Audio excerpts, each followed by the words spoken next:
There were protests on Sunday in several Brazilian states against the government of President Michel Temer, following allegations he took bribes from a government contractor, prompting a Supreme Court investigation.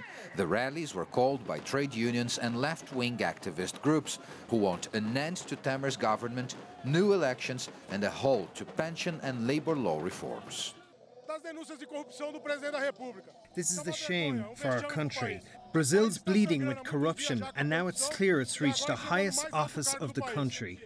Despite the political turmoil in Brazil, turnout for Sunday's protests was lower than for previous rallies, attracting from a few hundred to a few thousand people each.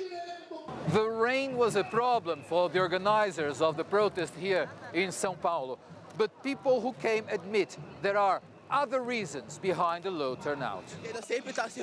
We from left-wing groups are often calling for protests, but I think that the general population is still not participating as much. I think many people are under the impression that protesting is useless because all politicians are the same.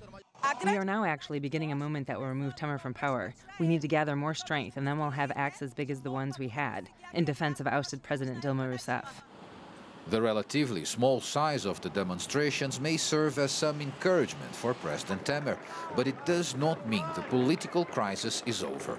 While his government no longer seems on the verge of collapse, as some feared last week, the president still faces a tough struggle to retain his support base in parliament and reach the end of his term.